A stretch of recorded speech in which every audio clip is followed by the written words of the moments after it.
Hi, everyone. Welcome to episode 5 of Celluloid Dreams, the Psychology of Film. Mike, how are you? Doing great. How about you, Matt? Doing pretty well. Welcome, everyone. Mike, do you want to start off with what we're doing here? Yeah, what we're doing the next 4 episodes, unless we go long again, like we did when we were doing our Rorschach test of our likes and dislikes. We're going to do a mini film school where we're going to go over the various aspects in which film techniques affect our psychology and work on the psyche as we are viewing a film. The purpose is to set the stage so that when we do analyze all the future films that we're going to talk about, you can go back to these earlier episodes and we may even refer back to them and say, like when we talked about the film stock issue or the editing issue or things like that, you can go back and understand what we're referring to.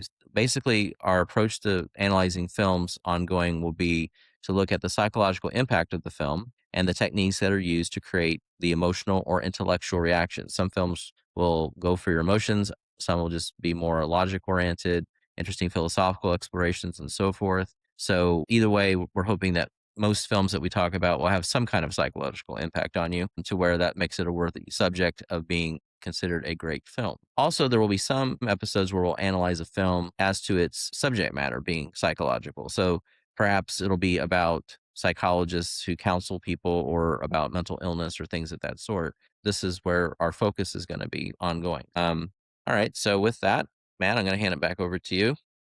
Film constitutes a variety of art forms. You have set design, set construction, essentially world building. You got prop design and prop creation, costume design, costume creation. Hair and makeup is always crucial, including makeup effects. Location scouting, whether you're scouting in a city or a rural environment, depending on what the story and script require. Obviously, cinematography, lighting, your color palette that's used, that all has an effect on the psychology of a film. Camera movement, shot composition, the visual effects design. Throw out a quick example. You got your RoboCop design versus your Ed 209.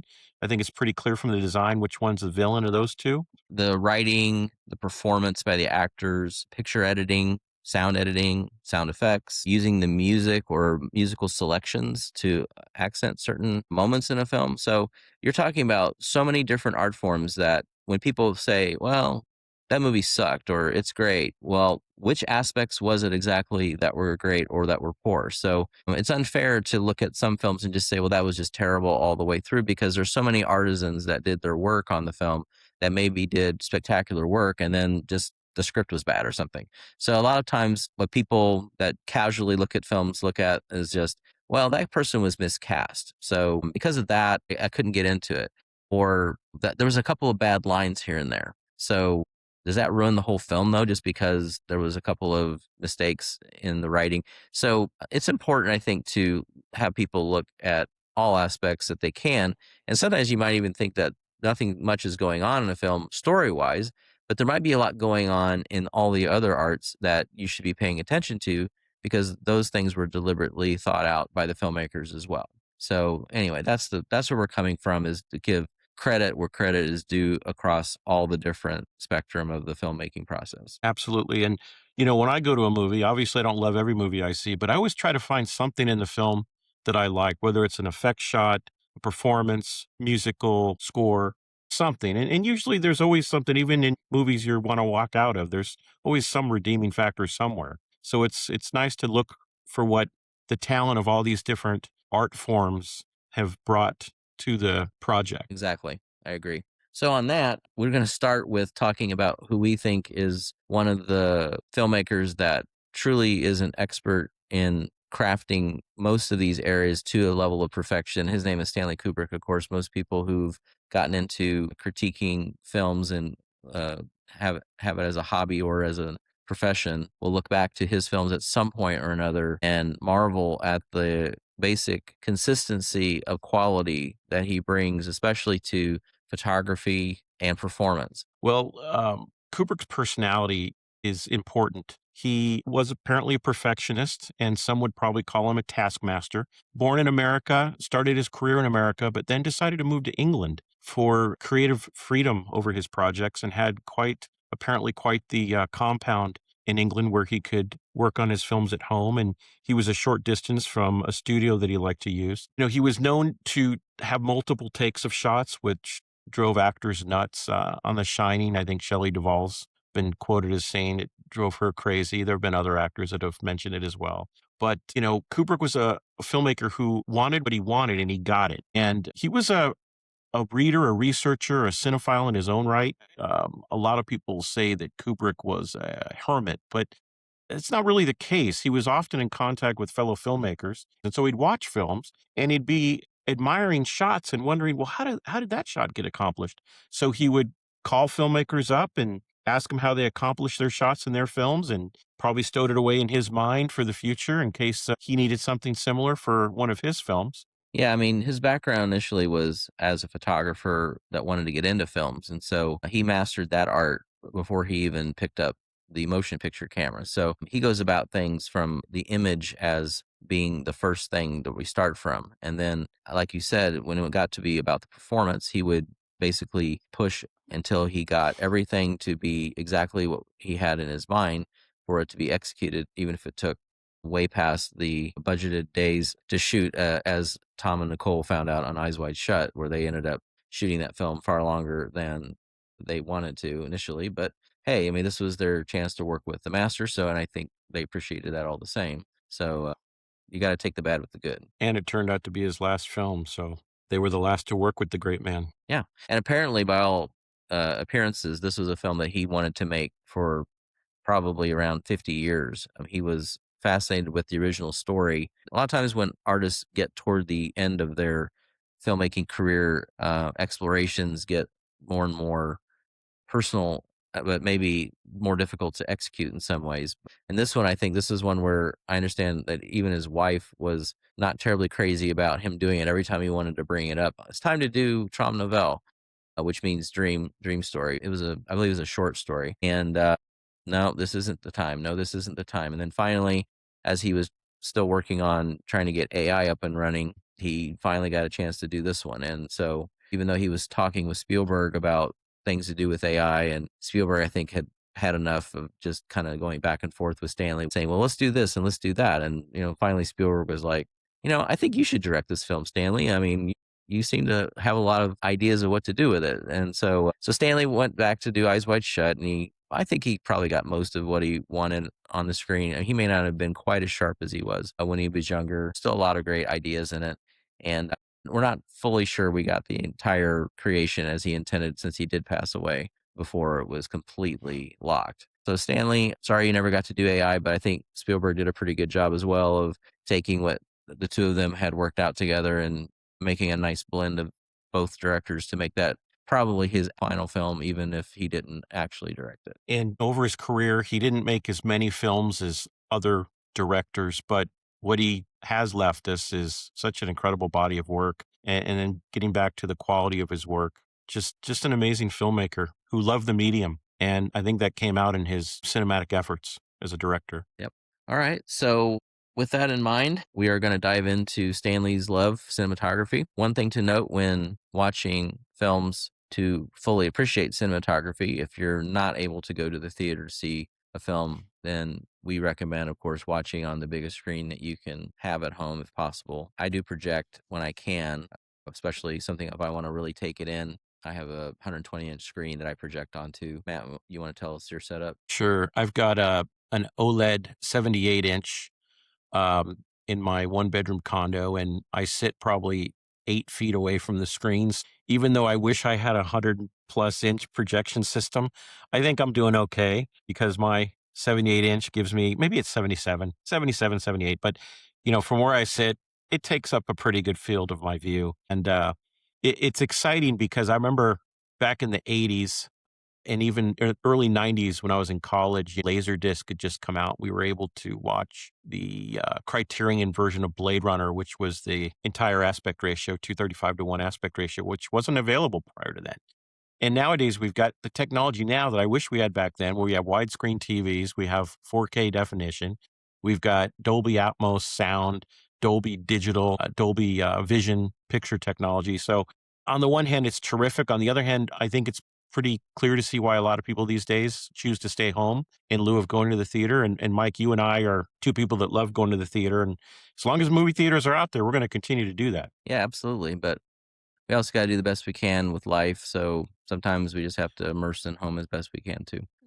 All right. So cinematography, of course, it's about the image, but sometimes when people talk about cinematography, for instance, like the Oscars or whatever, they're looking for the biggest, widest scope shots, looking for the prettiest pictures. And honestly, good cinematography is not always just a pretty picture shot clearly. I mean, that's not that hard. Moving the camera, capturing your actors if they're in motion, for instance, still getting something that looks nice if you were to still frame it to make it look like that pretty still shot that you have. Well, imagine trying to do that when you're moving and you're having to adjust focus as you're doing it and things of that sort. So yeah, there's a lot more to it than that. So we're going to go through a lot of these different aspects that next time you watch a movie, pay attention to some of these things because there's a whole craft involved in that. Definitely.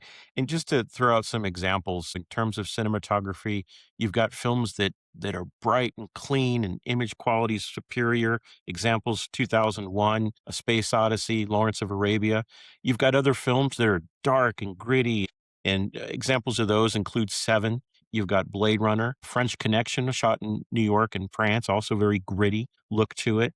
And then you've got nature settings. Nature is a character in a film. Examples, Dances with Wolves with the planes. So once you take a look at the elements that you're filming, then the next step is to look at what's the best way to capture it. There are ways to frame things and ways not to frame things. So there's actually an interesting scene in The Fablemans when the surrogate character for Steven Spielberg goes to meet John Ford, who is one of the great masters of outdoor photography from all the westerns that he shot, won a few Oscars as director by that time that Spielberg would have met him. And he goes in and asks him what's one of the keys to making films. And he said, "You see that horizon line? Put it on either the top or the bottom of the screen, never in the middle. It's more interesting that way." So that seems pretty basic, but John Ford, I believe, thought of himself kind of as a craftsman, even though he was actually quite a great artist. I mean, there's a number of films of his that have a great deal of artistic merit beyond just being about cowboys and the taming of the West. So that's definitely him kind of understating things. But he's right that where you put things is important. Also, what about the shape of the screen that you're going to be making the film in? Are you going to have a wide aspect ratio versus a thinner aspect ratio? Nowadays, people kind of go back and forth when originally what we had was the Academy ratio of 4:3. It later became, when television came in, something along the lines of a 2.35-to-1 ratio. So that came in to try to beat TV at the game of getting the viewers. So when movies were losing viewers, they had to do something to capture that viewership.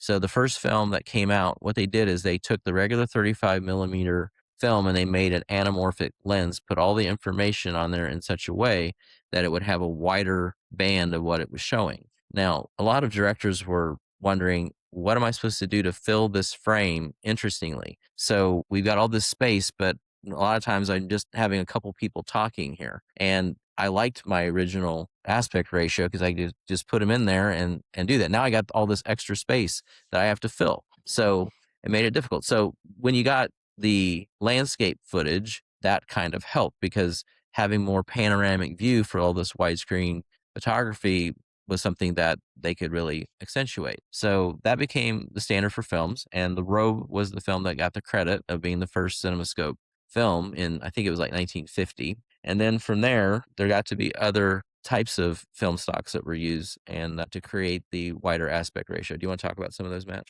Sure. So VistaVision is another format that uses 35 millimeter film, but it runs the film through the camera horizontally. And by doing that, it increases the image size about double what a standard 35 millimeter camera can do. So you got a larger image, a higher quality image. Two recent films that are nominated for Oscars this year include One Battle After Another and Begonia, both of which were shot using VistaVision camera technology. Very popular today is the IMAX format. And what's interesting about the IMAX format is if it's true IMAX, it's about a 166 to 1 aspect ratio. But a lot of films today are shot to be projected in theaters that are IMAX and non IMAX.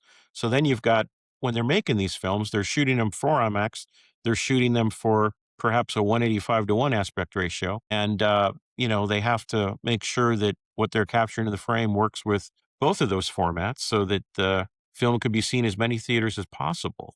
So basically, there's a lot of choices that filmmakers have for aspect ratios these days because sometimes people want to go see it on the IMAX screen and they think they're getting more exposure to see on that screen as opposed to watching it in a regular theater. And they're right for those scenes. So it's been happening more and more where films will mix formats, and we really haven't even seen our first full IMAX shot film yet. And there are reasons for that, which we'll go into. For example, The Dark Knight was one of the early ones with Christopher Nolan shooting the outdoor scenes with IMAX cameras to get that absolute sharpness. And the film is huge in size. So you get so much exposure that you're showing getting onto the film. So if you watch that at home, for instance, it looks great when it's remastered for home video. So basically, you have the option also of not even doing it for IMAX, where you have a film like The Lighthouse that'll create the box shape. And I think the purpose of that in the framing psychologically is to create a sense of claustrophobia. So The Lighthouse is a very, very dark psychological film that gets deep into Robert Pattinson's character's mind. And that claustrophobia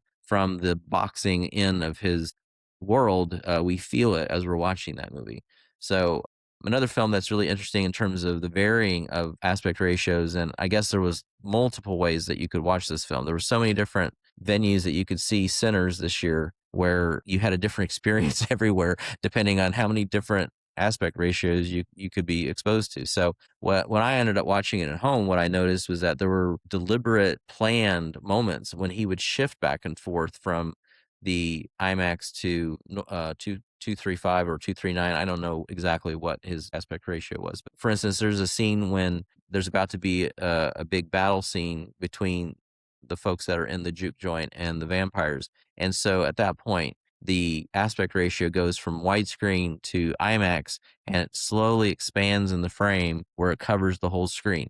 So at that moment, as a viewer, you're getting this message. We're going to use the entire frame because things are going to get busy in this frame here. So the action's coming, and it announced it by just changing the aspect ratio, which I thought was a brilliant directorial moment, obviously pre-planned. There's no way that that was not a deliberate thing that he planned even before he shot that part of the movie. So, and the thing is, IMAX cameras are big, they're loud, it's hard to capture dialogue, and I guess Christopher Nolan has worked with them to figure this out. The Odyssey is going to be Nolan's first film shot completely with IMAX cameras. And the collaboration with him and IMAX goes back many years, but the technicians at IMAX have developed new camera technology that apparently is quieter than what they've used in the past, and that allows them to record on-set dialogue better than they ever have before. Nolan is somebody who likes to use his on-set dialogue rather than have the actors go back in a ADR session and re-record their dialogue. That does happen at times even with his films, but he prefers to get as much live on set as possible, including dialogue. And I know we're all excited to see what the Odyssey is going to bring us, both as a film that's completely IMAX, shot on high quality 70 millimeter film, and everything that goes with it. Right. So that will be a very exciting thing we get this summer. I'm sure Chris will finish it on time. He never has been late. Another one of those obsessive compulsively deliberate filmmakers who has everything mapped out to the T. Absolutely. So now another aspect of framing is the angle that you're shooting at.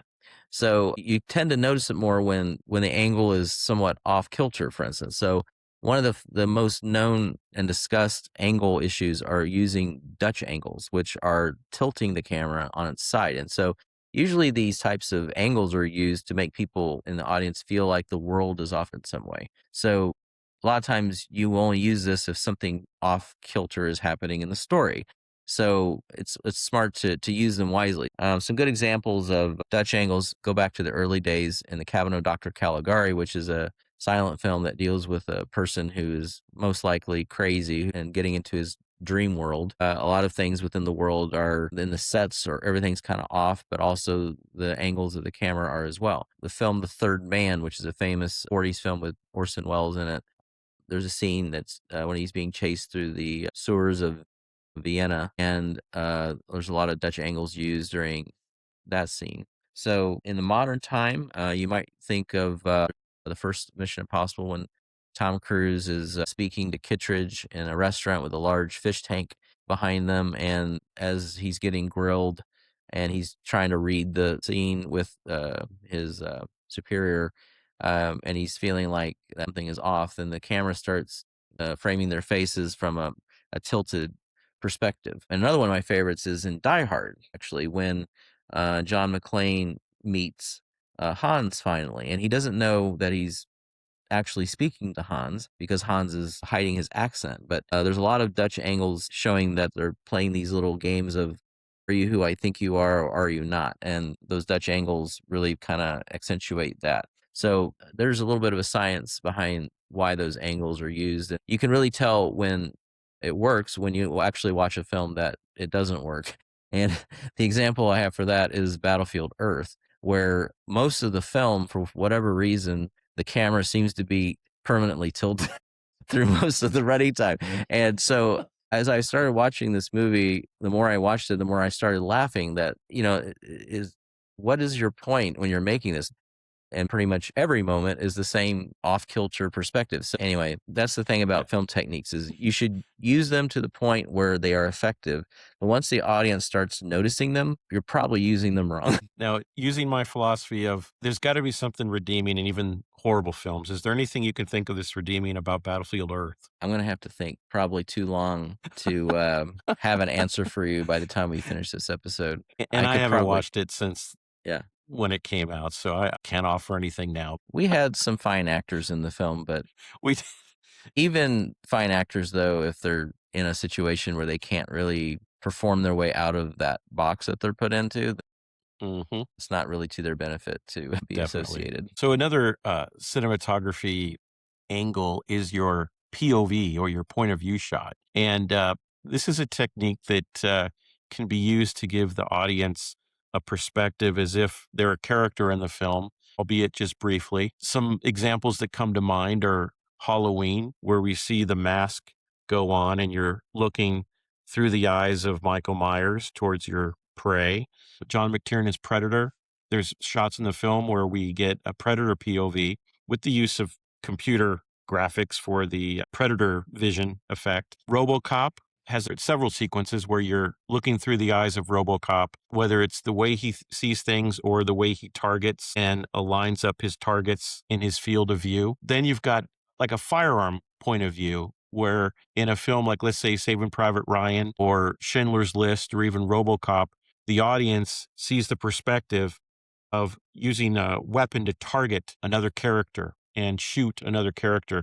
RoboCop has a very entertaining sequence where he stops these two men from attacking a woman. The RoboCop point of view targeting vision targets this guy's crotch, and sure enough, RoboCop shoots him in the crotch, and the audience went wild every time I've seen it. Yeah, I mean, RoboCop is a lot of fun the way they use the POV because it did it in ways that you'd never really seen before. For instance, when Murphy's dying, you're seeing where everything just kind of whites out. And then when he's online as RoboCop, you go through the activation process through his point of view the whole time. So that whole sequence was really strong about using the POV shot really intelligently in particular. Yeah, continuing the subject here, in Full Metal Jacket, there's POV of Arlie Emery, who's the drill instructor, yelling at the privates as they're being trained and having expletives yelled at them. And it's a very effective technique. And it kind of jars the audience because you're essentially sitting there watching the film, you're getting yelled at by Arlie Emery. That puts you in the position of being a character in the film and experiencing to some extent what those characters are experiencing. There's a couple of interesting ways it's used in Silence of the Lambs, particularly the ending when she is in a dark room and he's got night vision goggles on. You see him looking at her and even reaches out with his hand to grab her while she is clearly almost like a blind person looking around trying to see where he is, and it's truly terrifying the way that's done. You're just hoping that she somehow figures out a way to know that he's there and has some kind of sixth sense that he's there. Another sequence though that's even more pivotal is the scene where she's recounting the saving of the lamb that she tries to rescue, and she's telling the story to Lecter, and Lecter is staring through the bars of that cell It's like he's staring right at you, and she's looking right at the camera as well in the shot reverse shot. So, I mean, when you say shot reverse shot, this is what we talk about a dialogue sequence. You show one person talking, then you cut back to the other person, as opposed to just having a two shot of them talking. It's believed that it's more interesting, and it probably is, to cut one to the next to the next. So, but in this scene, it is particularly riveting. I remember to this day the way I felt in the theater during that sequence. I felt like I can't believe that I'm sitting here listening to this conversation and watching this, where it's like he's looking almost right at me, getting this story out of her, and I'm almost in her skin conveying the story. So it's really dangerous to have an actor look right at the camera or even close to it, because it can really pull you out. But in that sequence, the way he did it, it was so immersive. And again, me coming out of it, being aware of it, was almost like a film epiphany moment of, wow, what an incredible exchange this is. Yeah, I remember with regards to Silence of the Lambs, there's other dialogue scenes where it uses the same technique. When Clarice is talking to her FBI superiors, and you have the POV back and forth between the characters, and it's unsettling, and it almost gives you a feeling of like Clarice is almost preyed upon by these men to some extent, and I think that's intentional It by the is. director Jonathan Demme. Absolutely. When the one girl is found from the river and they're going to investigate her body, she's in a room with a bunch of men staring at her while Jack Crawford goes to talk with, I guess, the sheriff or the superior of these police officers. This film is really about being objectified. And as a woman, she feels it a lot in this male dominated industry. And in a sense, the story is all about it, because that's also Buffalo Bill's thing, is coveting what he sees. He wants to become a woman, basically, and be in a woman's skin in a sense. And with a movie that's the focus, you feel that way as well, which is again marvelous directing, bringing the theme of the story and making the audience experience that as they're watching the movie. Very tight construction. Definitely. So then the reverse part of the POV shot is when the actor in the movie starts talking to you. So it's called breaking the fourth wall. A lot of times it's done to create a comic effect. Woody Allen and Annie Hall just starts talking about his thoughts on the situation that he's in all of a sudden, and then goes back into it as if nothing ever happened to the other people that are the participants of the interaction. You've got Ferris Bueller talking to the screen, Ferris Bueller's Day Off. There's the shot in Trading Places where they're explaining to Eddie Murphy about how commodities markets work, and they think that he doesn't get it. So they're explaining that pork belly is something that you use to make bacon, which you eat in a bacon, lettuce, and tomato sandwich. And at that point, Eddie Murphy looks at the camera like, who the fuck are these people looking at? I mean, it's like, why are they explaining that to me? I get that. It's like, but so that just that little look at the camera, exactly what they're doing there. And it's perfect. So it's something that you should use sparingly, because again, it takes the audience out of the movie, but it can be used very effectively. And there's a couple of ways that it's been used in ways other than comedic. In Goodfellas, there's the use of the technique where Henry is talking about how he made his deal, but he is regretting that he was made a sucker like all the other people out in the world, because he was not that way when he was one of the mobsters. So he's telling this information to the audience like he's making a case to you. And Scorsese uses again in Wolf of Wall Street, where Leo's talking about how smart his techniques are to make money, and all the good times that they're all having. So it's interesting that he can have these characters walk through a scene like at Stratford. Leo's walking through, talking to you about what all they're doing, and he's bragging about it and everything, and as if I'm so awesome, I can even break my own movie apart. So, and he has this attitude with him as he's walking through the set, saying what he's doing. So it takes a lot of confidence as a director to think that you can get away with that kind of destruction of your own narrative, to have your character talking to somebody.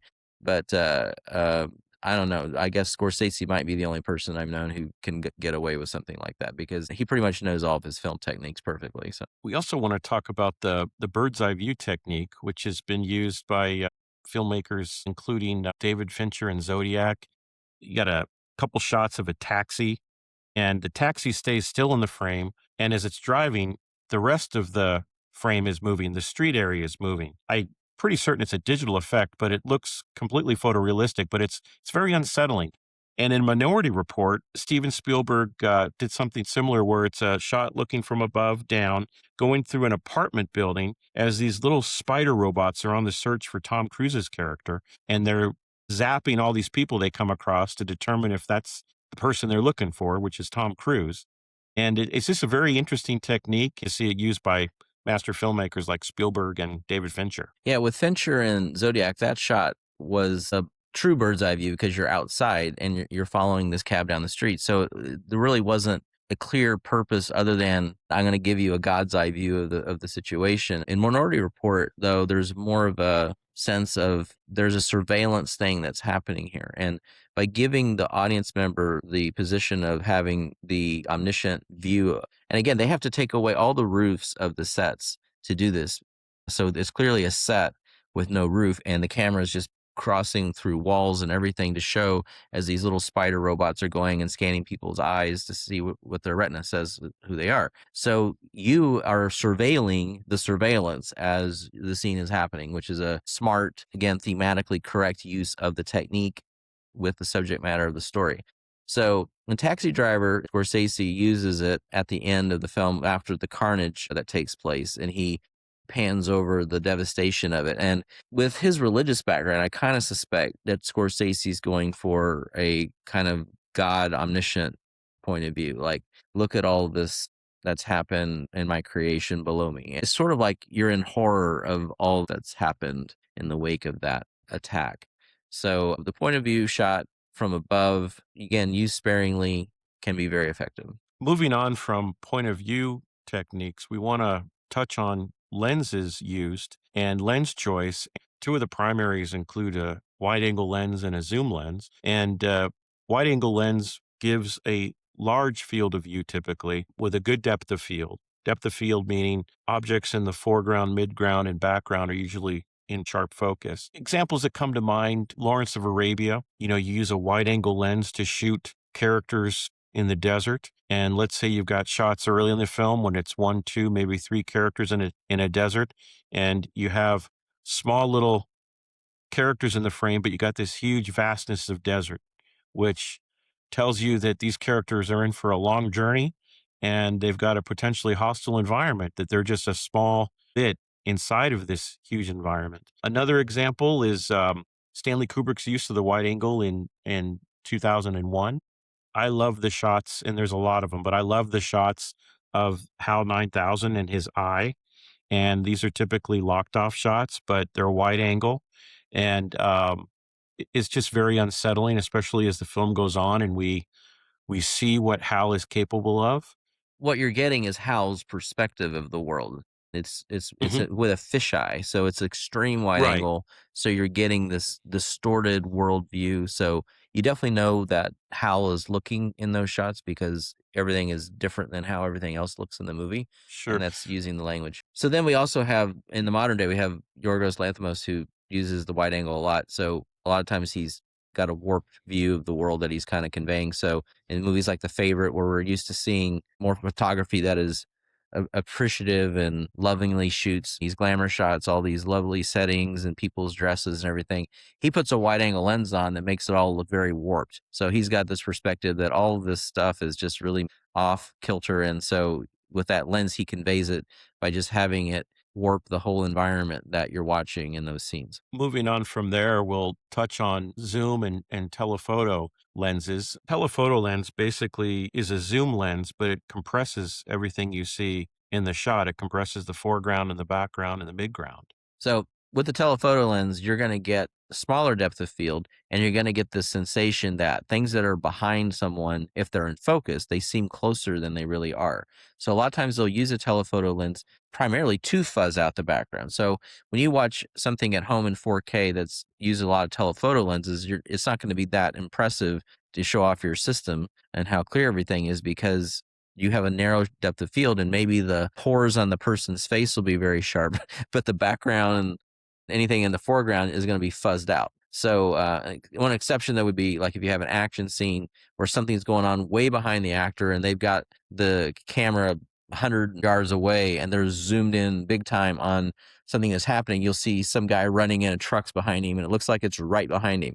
Then you're going to see the side shot view. The truck's like 200 feet behind the guy, and he's running, and looks like he can get away. But when you see it from the front view, it's like, man, he's going to get hit any moment now. So they're kind of cheating some things, and they're doing it deliberately to create tension. Also, they might want to make an actress look a little bit more glamorous, and they think that if they show her too sharply, you might see some wrinkles or whatever in her eyes.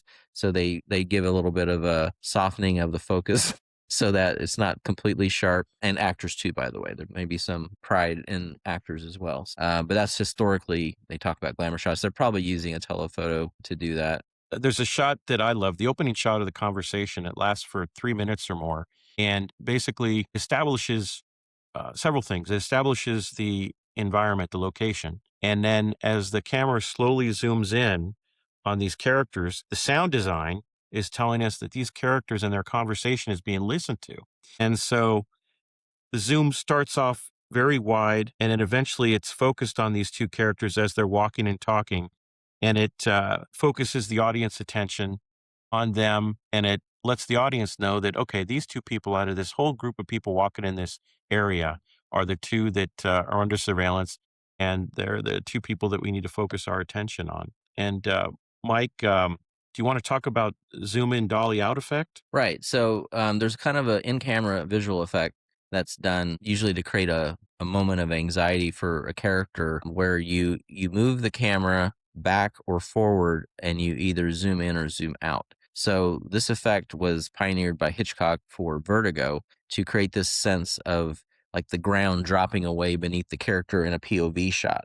And so that makes you get this sense of the character having this vertigo moment so that you can see what he's kind of experiencing, and it creates an effect in you. The other one that is extremely famous is in Jaws, where Brody is sitting on the beach observing and the boy is attacked by the shark. And in that moment, it seems like he's being pulled out into the water where the attack is happening, but he's not actually moved. The camera has, just by the visual approach, he's been pulled out into and away from the background into the water. So the psychological effect is you just feel the prickling on the back of his neck as that moment happens with that camera move. And it is a brilliant creation just using the camera to cause an effect. Zooming is something that makes it feel kind of artificial, I think, in modern senses.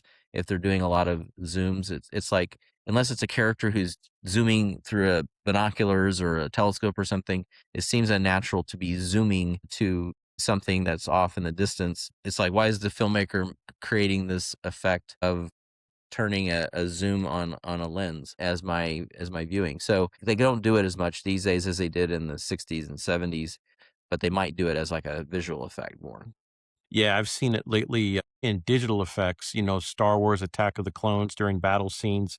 You'll see a zoom in on a spaceship, and probably in the Marvel films, they've used it as well. And when it's digital, they can manipulate the image pretty much any way they want. And so the zoom effect in a digital shot kind of gives it a documentary feel, kind of a watching a war take place firsthand kind of a thing. And it doesn't feel like a hand crafted zoom effect. It's usually like a kind of a punch in, like, Yeah. action's happening and then zoom, you move in on something suddenly and then cut away from it. It's just like a quick little thing to create a forward and back sensation in the visualization of the scene. Yeah, it's a cool effect. I gotta say, in terms of its digital usage, I think it's probably Attack of the Clones in the 90s when I saw that used for the first time by the wizards at Industrial Light and Magic. I think I And it's even very remember effective. I think I even remember the shot you're referring to. Yeah, I think it involves some troopers and a ship flying. Yes. Does that sound familiar? Yes. Yeah, yeah.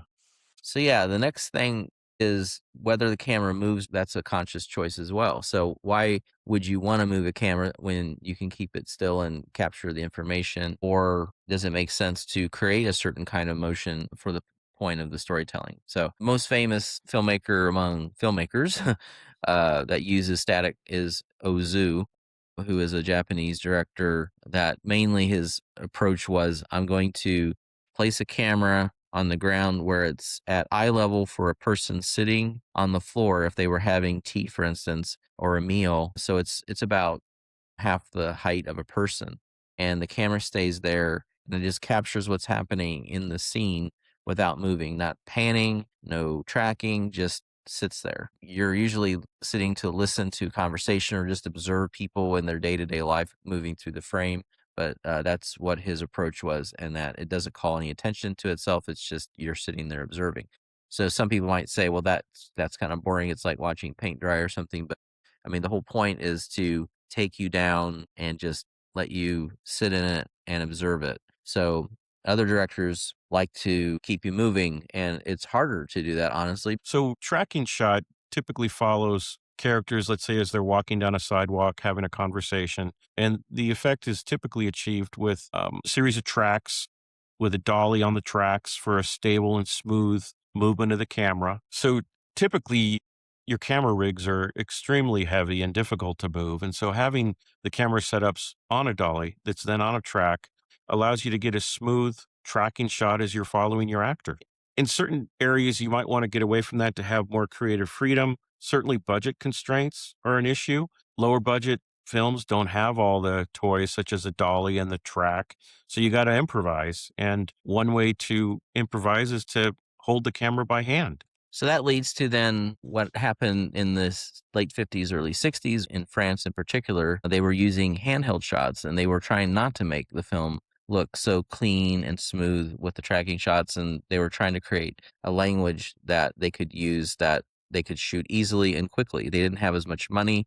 They didn't want to do all the lighting setups and all the complexity involved. So what they did is they, for instance, would carry the camera and create kind of a jiggly motion as they're moving around with the camera. So it created its own aesthetic though. So people got a sense, well, this is more realistic than everything being all smooth and gliding around everywhere. So when they wanted to do a smooth tracking shot, they would just put a guy with a camera in a wheelchair and push him around in a wheelchair to create their tracking shot. So they didn't have to do this big setup. They were also using a lot of natural light, so they didn't have to do a lot of lighting gigs, and we'll get into that in a second. But that was part of the whole point of creating the handheld motion in the French movement. Later, the handheld language got put into other types of films, and you want to talk about that a little bit. Sure. Handheld camera work's used a lot today in action films. It's also used in lower budget films. Several years back, we had the low budget horror film, The Blair Witch Project, which I believe was shot on 16 millimeter. And most of that film was shot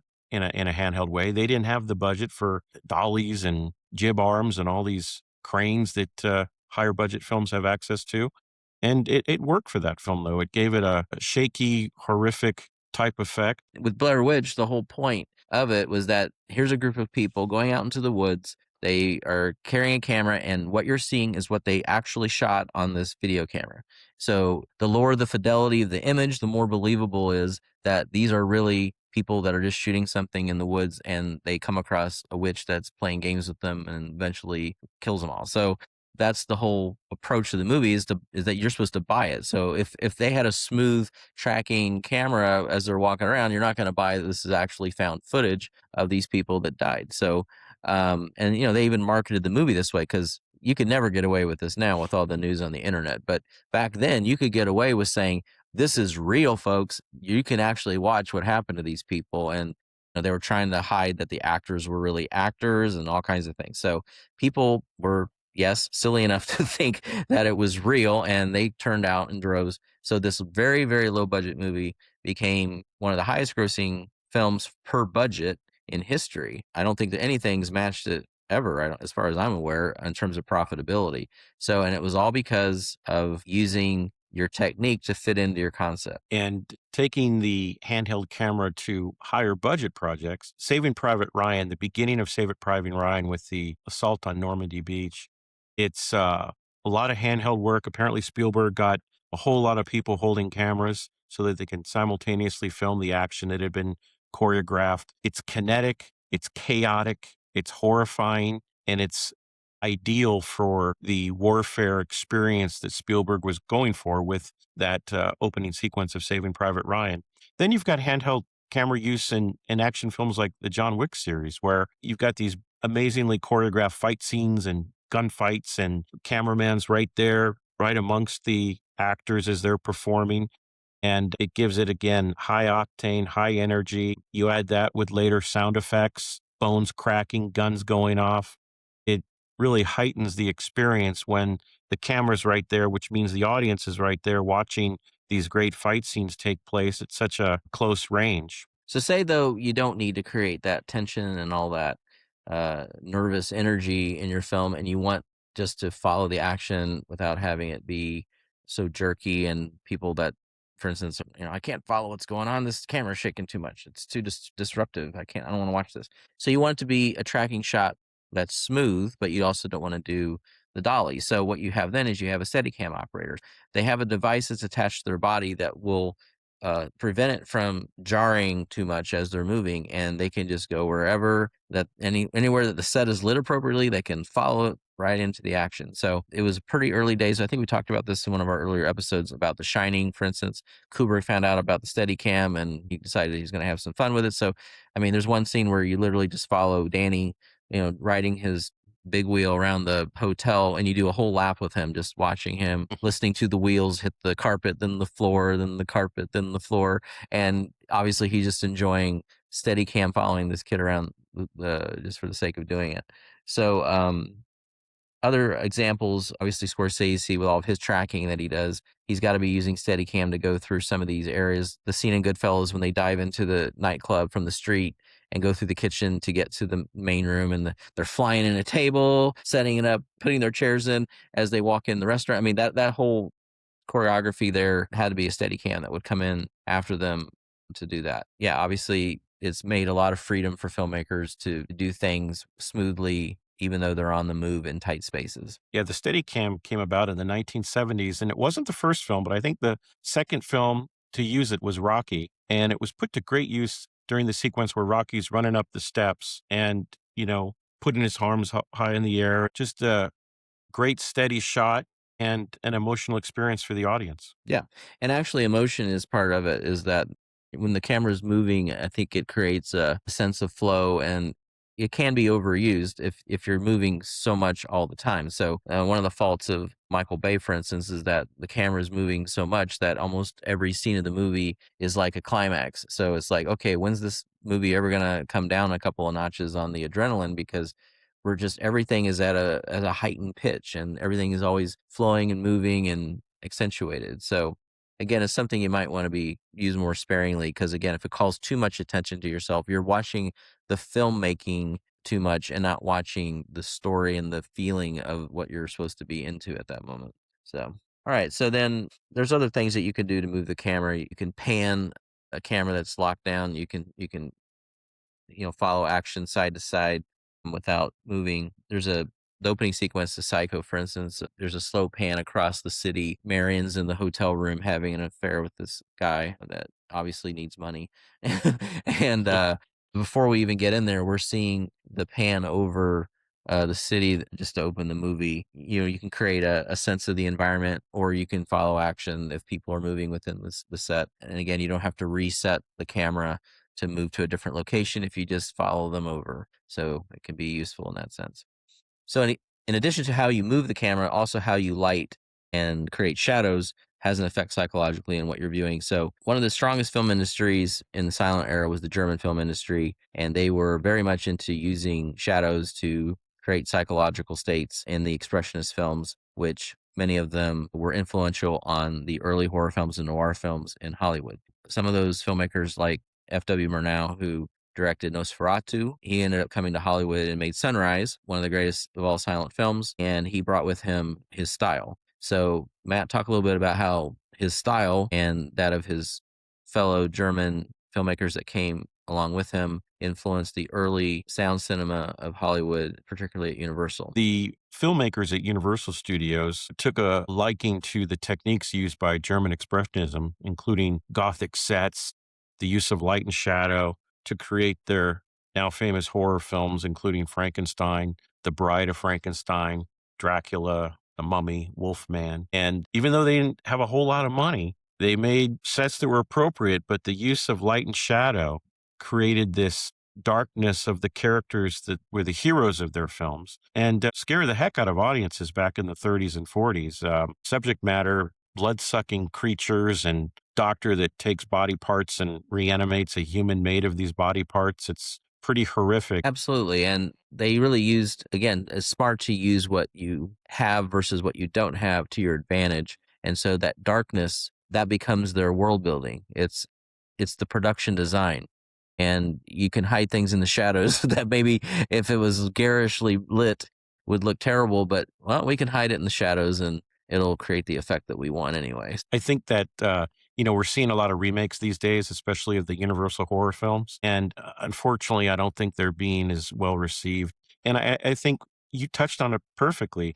They're throwing a lot of money at these remakes, and they've got the modern technology with CGI and whatever else they want to use to achieve various effects they want to. But the mystery is not there anymore. There's nothing hiding in the shadows. Everything's out there in clear, high definition makeup, special effects form, and it's just not the same as what Universal gave us, nearly 100 years ago. Absolutely correct. I mean, the shadow is part of human nature is to be afraid of the dark, going back, I'm sure, to instinctual things when we were out running around without shelter. So the dark has a psychological impact that nothing you show a person is going to quite be able to do, except maybe, I don't know, a limb that is destroyed or something like that. The blood and all that might create. But you're right. The mystery of it creates a certain dread as it is. Unless you're doing something like Midsummer, where the approach to what you're showing in the broad daylight is so disturbing that it's able to do that with maybe twice the effort though of what they had to do to pull it off, just by putting everything Yeah. kind of in the shadows and keeping it mysterious and dark. Moving forward from there, some of those same German cinematographers and directors and so forth went forward into noir films, which they didn't really call them noir films in the 40s, but I guess as a precursor to noir, you had Fritz Lang, the director of M and Metropolis. He did a film called You Only Live Once with Henry Fonda, which is a good noir precursor. And then, same thing. You would end up with not a lot of money to make these films. Dark subject matter, usually a person who's kind of in a hopeless situation and they have to do all kinds of things to get out of it that maybe normal people wouldn't do unless they were in a desperate bind. And so that's a lot of times what you had in these films. So again, it made it appropriate to make them dark, hide the limitations of the sets and just kind of have the mise en scène of the darkness of everything fit into what the character's mindset is. I mean, a good example of this is the movie Detour, which was made so cheaply. I mean, I think he was even doing things like if he wanted to show the car going in the opposite direction, he would just flip the film and make it go the other way so he wouldn't have to do it.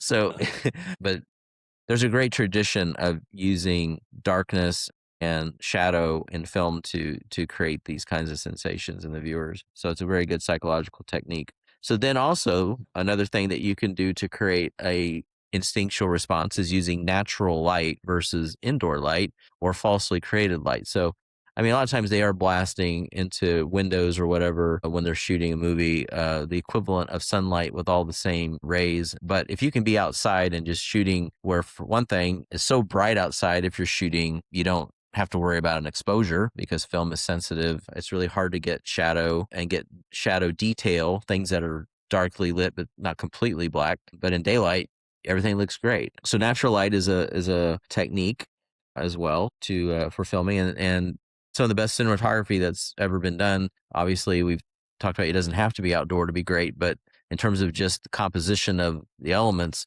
a lot of it is outdoor shooting. So films like Days of Heaven, which is Terrence Malick, another film of Terrence Malick, which is more recent, The Tree of Life. The natural lighting is just off the chart, sharp and beautiful. Another recent film shot by the same DP as Tree of Life is The Revenant, Emmanuel Luzbecki, and I don't think anybody is doing anything better than what he's been doing the last few years, including with his tracking shots in Children of Men that he did for Alfonso Cuarón. So there's a name that if you were to learn a DP's name, you should definitely remember his. If you see him shooting your movie, you're probably going to think it's pretty well shot. So then when it comes to the cost of shooting natural light, obviously it's not very expensive. So when shooting with handheld photography, shooting with natural light was something that was done a lot. And there was another trend in the 90s called the Dogma 95 movement, where they came up with a list of things to do when shooting to make films be more realistic and less Hollywood-like. Shooting only with natural light with no fake light sources within the set was something that was part of the manifesto. Now, wasn't a whole lot of films that actually followed it to a T. But I think the film that,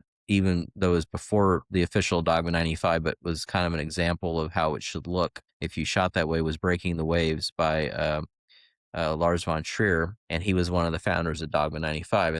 But they were, again, using natural light for its effect of creating a realism to the scene that was not there if they were going to use alternate lighting sources. So in interiors, though, a lot of times other forms of light are used, like tungsten lighting and fluorescent lighting, if you want to create a washed out look of the scene. And so there are sometimes that you want to use these types of light sources to create a warmth, for instance, when it's tungsten lighting. I mean, right now, you and I were inside.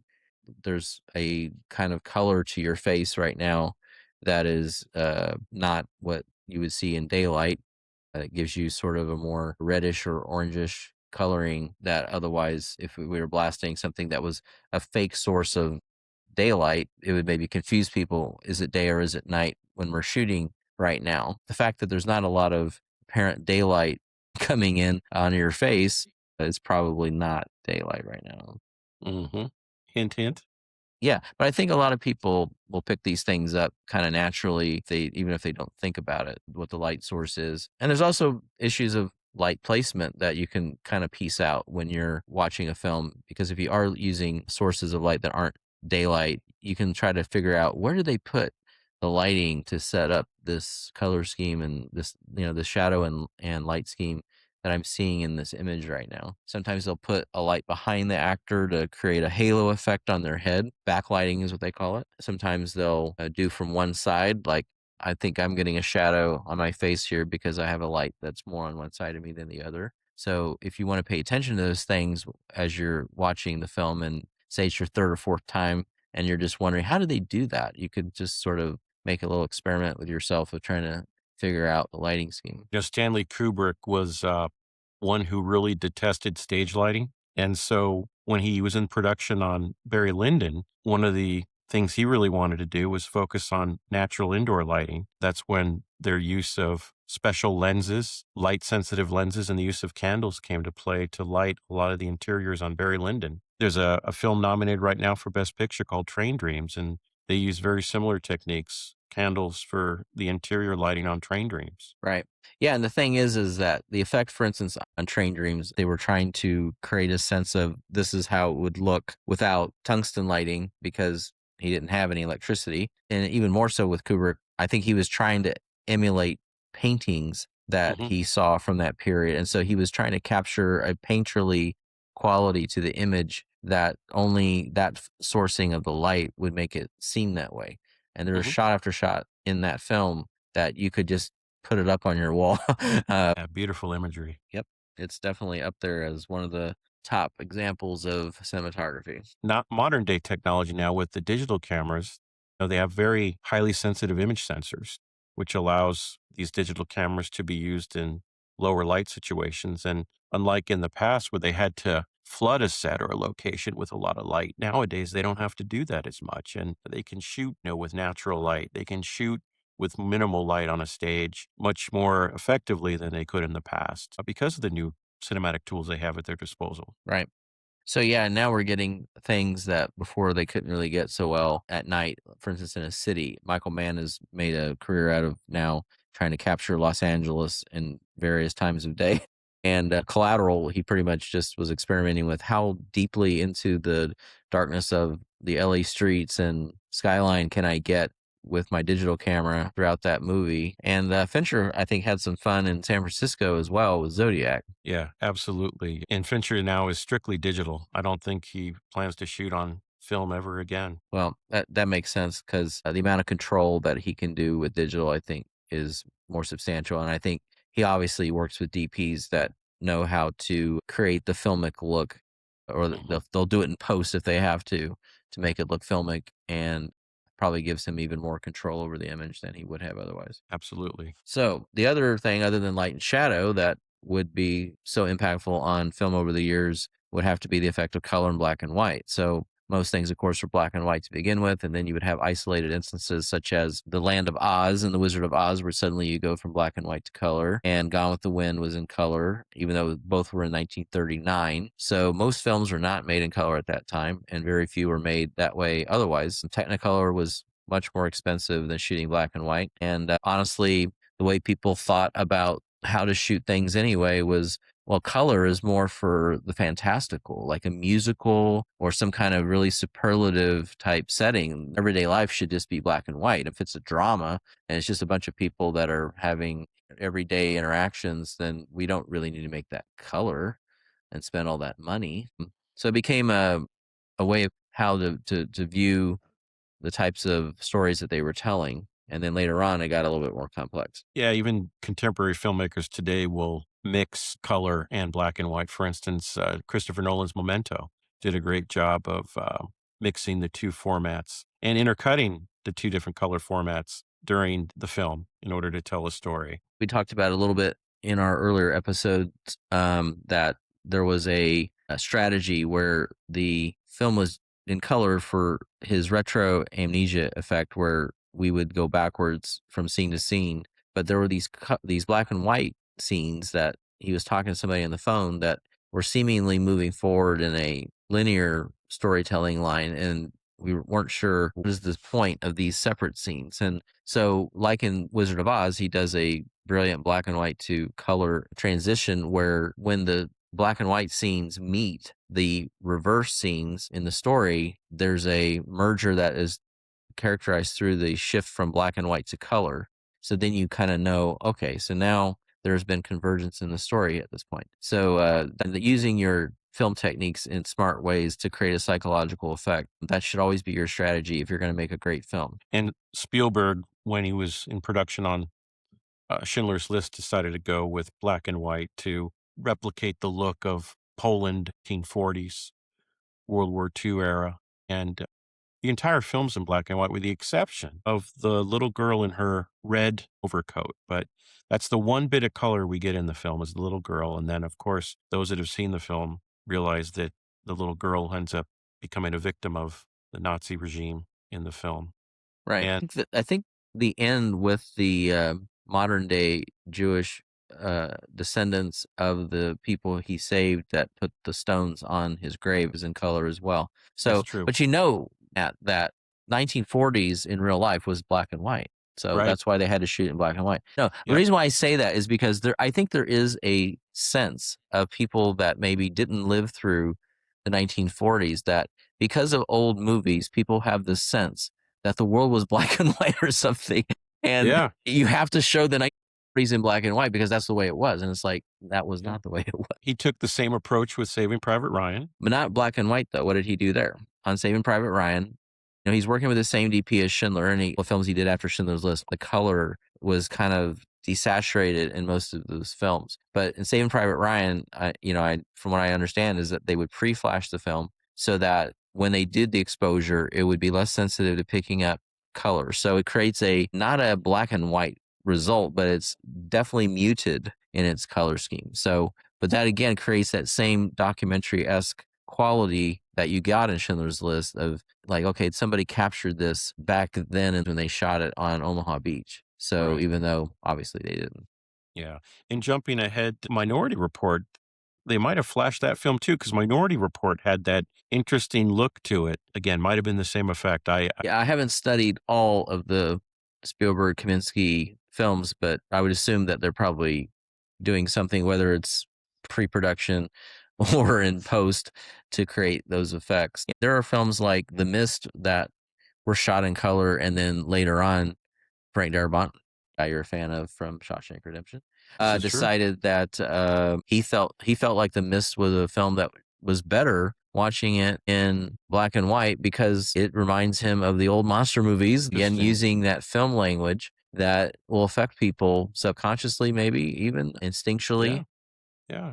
And Godzilla. I Go didn't ahead. watch The Mist in black and white yet. I can do it. I'll have to see if he's right, I guess, whether it's better that way. Yeah. I haven't seen it in a while. It'd be a nice way to look at the film in a new light, pun intended. Godzilla Minus One is another film that they did a quick minor theatrical release in black and white and on home video as well. I look forward to seeing that in black and white too, to see if the experience is any different. Right.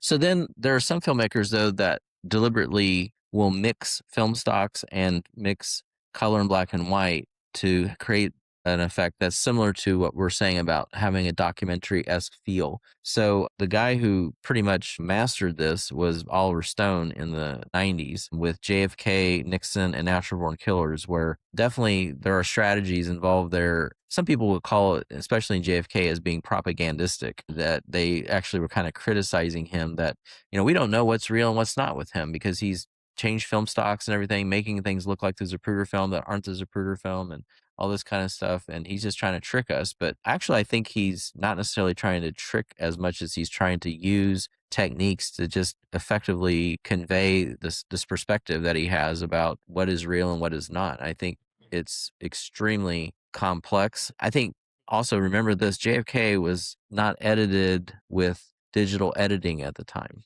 Can you That's imagine amazing. taking all these That's different color schemes, film stocks, and trying to put them all together to flow? I mean, what a difficult challenge. Why would a filmmaker at that time especially ever want to challenge himself to do it in yeah, that way? that's pretty It's just bold. And like, Natural Born Killers, I remember the color differentials with that as just being incredibly shocking, unnerving, and probably the effect that Oliver Stone was going for there with the different color palette he was using on that film and the choice of black and white and color.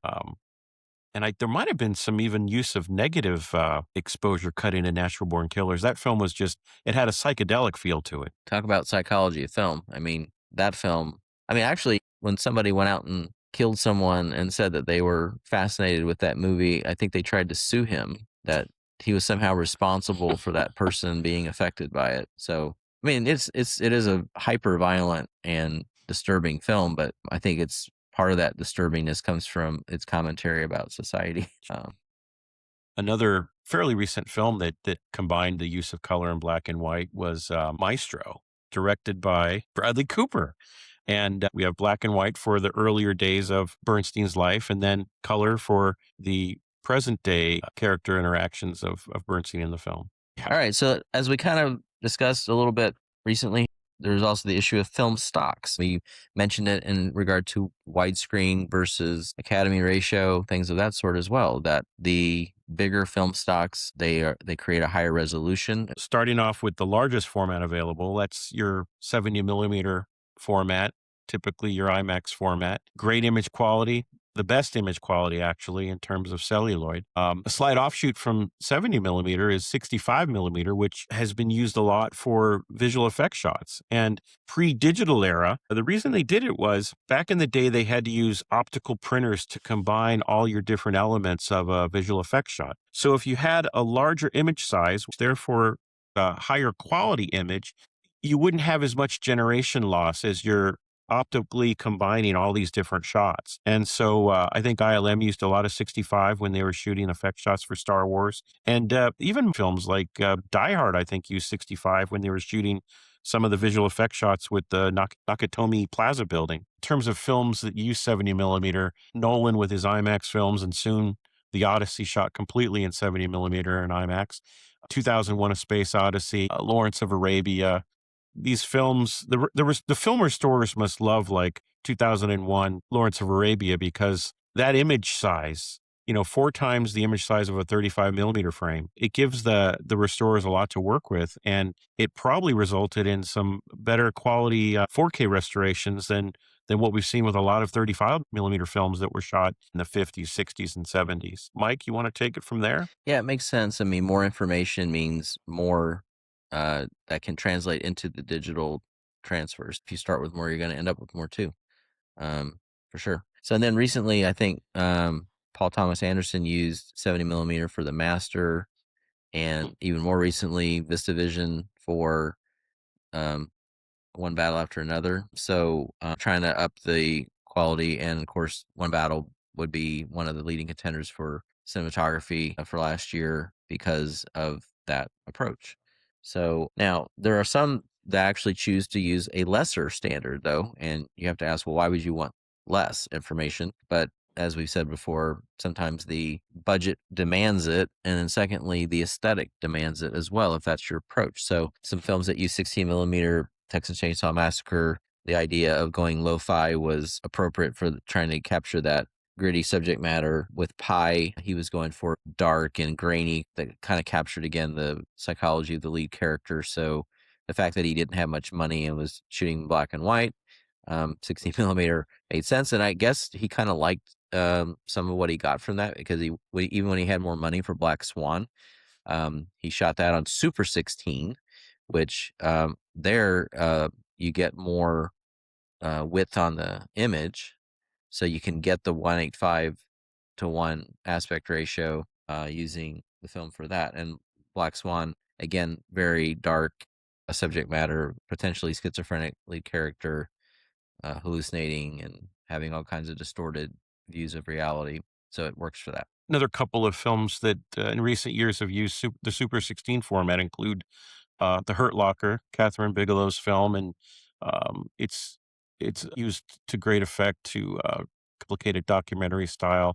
Film called Carol, the Super 16 format worked really well there in terms of replicating the 1950s East Coast look. Carol was another Oscar nominee, even though it was Hmm. using Super 16. It was generally highly lauded for its cinematography from using that approach. So moving on to the next and final subject of what we're going to share with you about cinematography, we'll talk about filming speed as opposed to film speed, which is what people talk about. Well, more sensitive film has a higher speed. So people that have only taken pictures on digital cameras on their phone have no idea what we're talking about. So it used to be when you would go develop film, you would get 100 film to shoot outdoor, you'd get 400 film to shoot indoor. So that's what we mean by film speed. The speed 400 is more sensitive to light. So, you'll see that some films they would shoot with higher speed film, so you can then try to get more shadow detail. And then if they didn't get enough when they exposed it, then they would do something called pushing the film. And then you would notice that if they did it a lot, you would see a lot of grain, because you're starting to see the elements of the film show up. And those of us that are projecting and watching on big screens, we're also looking sometimes to see if we see some of that grain coming into the image to show that it has a filmic look to it. So with digital camera, unless they add it in afterwards, like a person like David Fincher, who's wants it to look filmic, he might just add some digital grain just to make people think it looks more filmic. So the next subject is not about that. So we've kind of addressed it there real fast, but we're talking about slow motion, how it affects you, and speeding up the film at times, and how that affects you.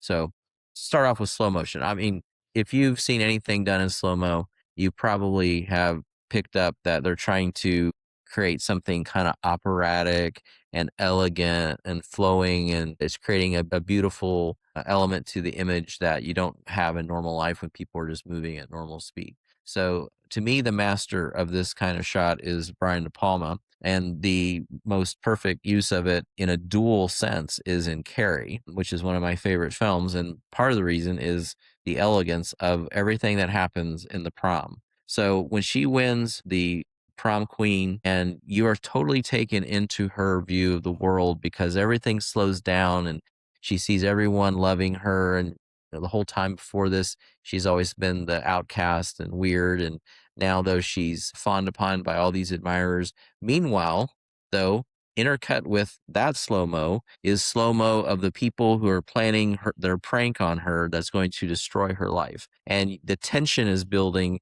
as you know that this bad thing is happening and it's coming, and then she's still basking in the glow of everything. So you are torn between being happy for her and just feeling this absolute sense of dread about what these people are setting up for her, all in the same slow-mo sequence. So that has got to be one of the best all-time slow-mo sequences. Another great De Palma moment is in the death of Angie Dickinson in Dress to Kill, a use of slow-mo during the scene that she's killed in the elevator.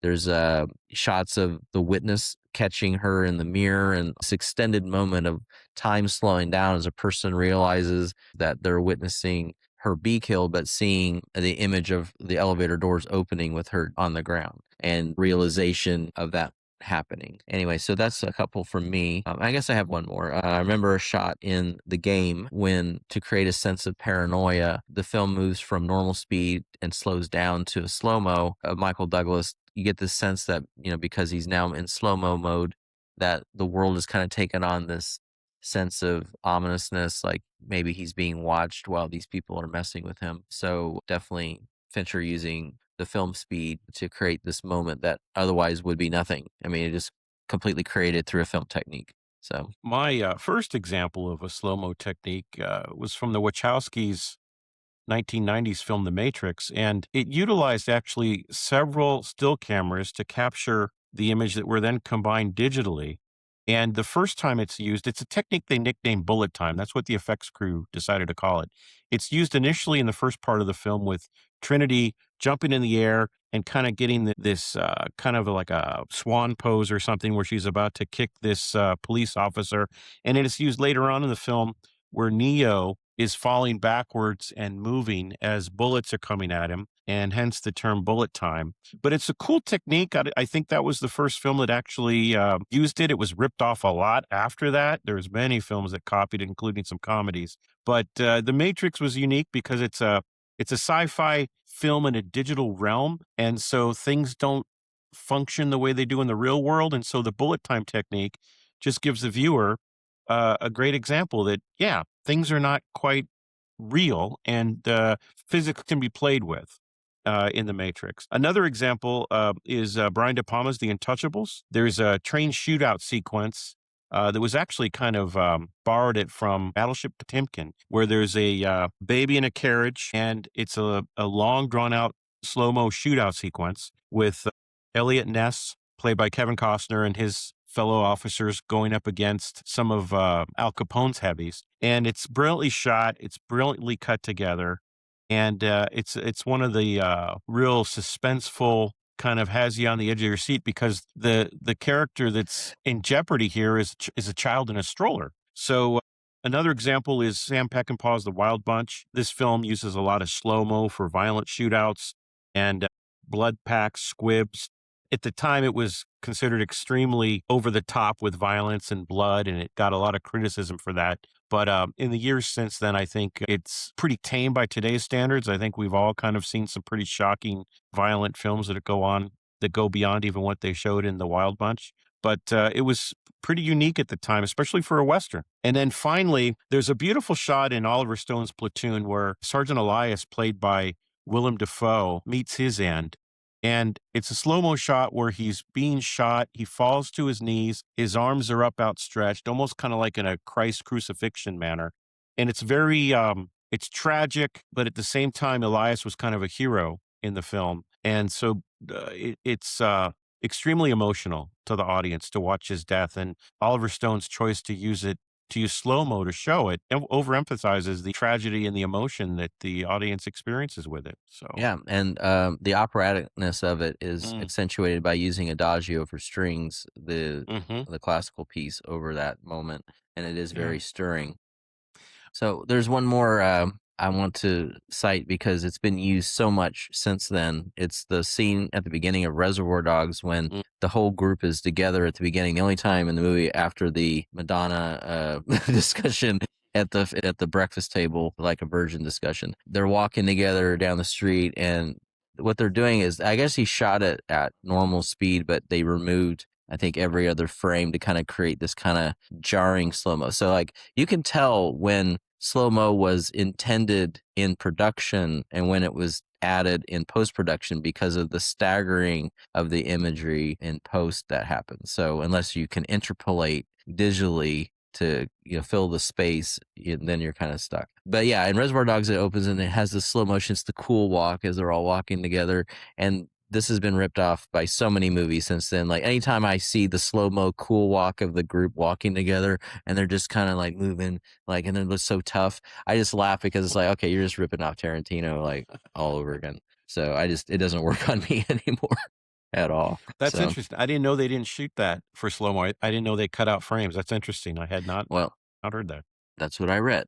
Well, It it doesn't, could it be. makes sense. It makes Yeah. sense because when you look at it, it isn't totally smooth. hmm So that's kind of the thing that kind of gives it away. That's interesting. The tricks of the trade. All right, Yes. so the opposite side of slow mo, of course, is when you undercrank and then the camera's putting slower than 24 frames per second through. So when you show it at 24, what you shot at a slower speed speeds up. So a lot of times it's useful in action movies to shoot a little bit slower so that when you speed it up to real time for what the film viewer is going to see, things are moving much faster than what you actually shot them at.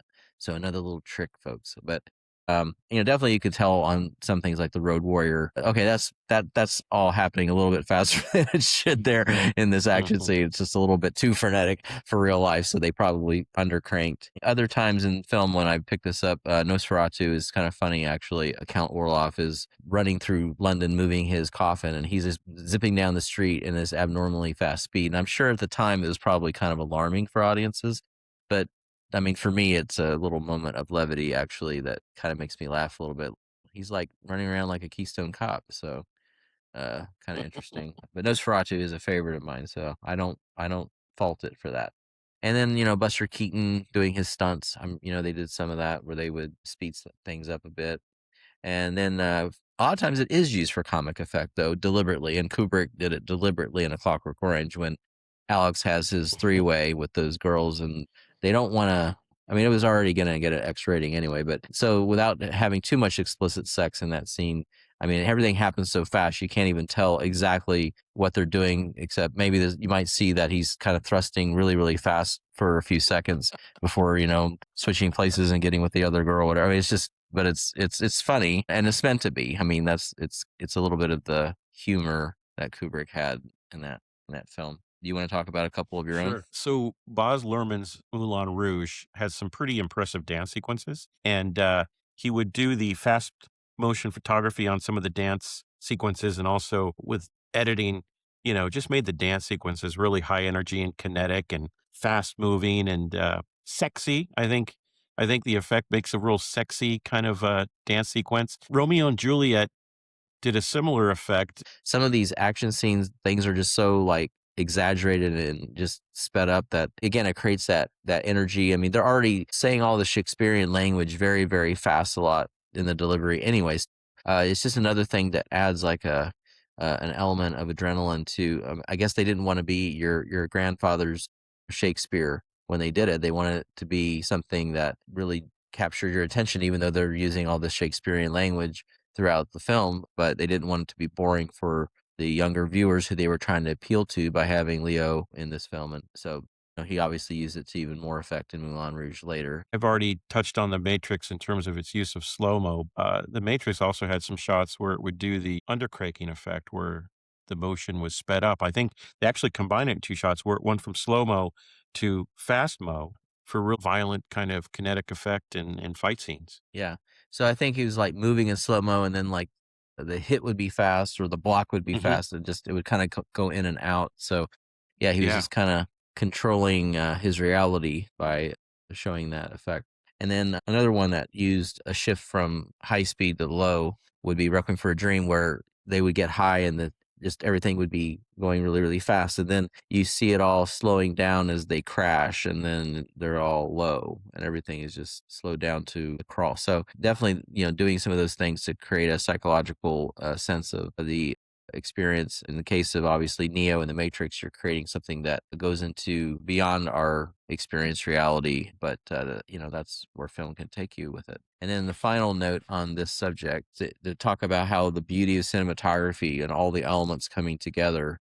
There's a scene in Legend, which is mostly a mediocre film, except for perhaps some specific elements such as Tim Curry and Mia Sara's performance, cinematography, obviously the sets, but the story just doesn't quite make it. Cruise is probably miscast.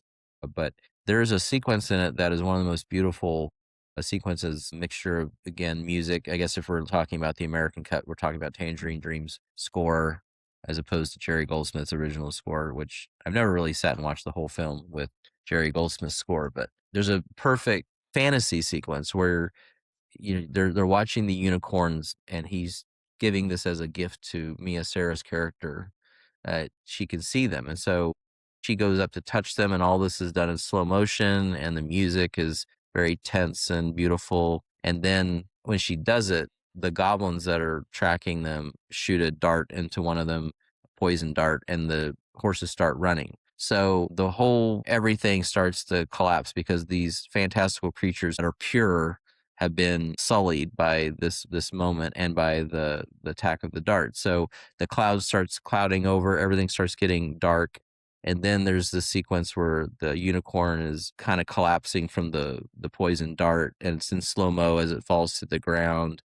Meanwhile, as the clouds and everything is changing, it's all in time lapse. So you're watching clouds forming and covering the sun in high speed. So all this is edited together in this really stunning sequence that again is creating something that doesn't exist in our world. It can only exist in the realm of filmmaking. So that shows that when you know, as well as Ridley Scott does, how to take all the elements and put them all together, you can choreograph some stunning visuals that are as good as any painting you would see in any museum. Yeah, I agree. And while the film may not work as a whole, there are some aspects of Legend that are terrific, like Tim Curry's performance, as you mentioned, the makeup for darkness designed and created by Rob Bottin. Incredible. I mean, that's the most realistic devil character I've ever seen on film. It's unbelievable. Every time I see a picture of it, let alone a shot from the film in motion, it's stunning how beautiful that design work is. The horse running sequence, if memory serves me right, I think that was shot indoors on a stage. Do you think that's correct? I do actually, because I know they had Yeah. very elaborate stages, and I know at one point they had a kind of catastrophic fire on the set that destroyed it. Mhm. I mean, definitely the stage creation of the forest and the palace of the Dark Lord. Just it's again, maybe the script was not perfect, and Mhm. there may have been some casting choices that maybe weren't perfect, but Mhm. you can look at other elements and still marvel at craftsmanship of all the other elements of the film, the other crafts that went into it, and still just appreciate it for what it is and not just take it down for what it isn't. It's still something that I occasionally just want to look at, even if it's just a few sequences, because I Sure. marvel at the cohesion of the different crafts and putting it together. It's an extraordinary looking film, like pretty much everything Ridley Scott does. And this is another example of him building a world, fantasy world. And anytime I hear of large animals like a horse being used on a stage to replicate the outdoors, and it looks like it looks in Legend, the only other example I can think of is Coppola's Bram Stoker's Dracula, where they had a horse carriage that was shot indoors on a stage. And it just looks incredible. It looks like it's outdoors. And it's a great example of all these elements coming together to create an illusion that works perfectly. Yeah, and actually, if I had to give another example of the same kind of issues, I mean, Bram Stoker's Dracula is another one, but I mean, I'd say maybe the script is a little bit stronger overall. But there's some awkward moments, some casting choices, maybe it felt a little too modernized for the audience as opposed to keeping its Victorian qualities a little bit more better executed. But I mean, another beautiful film from beginning to end that you don't have to have perfection in all crafts to Mhm. make something that is special in its own sense. I think we've reached the end of episode 5. Is there anything you want to say in conclusion? Just that please come back for the next one where we go into rhythm in film and we're talking about editing and creating a sense of pacing that like music, film has a rhythm that sometimes takes a lot to find what that correct rhythm is, but it's another part of the artistic process and deserves its own special mention in the next episode. So Well, until then, everyone, thanks so much for tuning in, and we look forward to seeing you again in episode 6. Take care.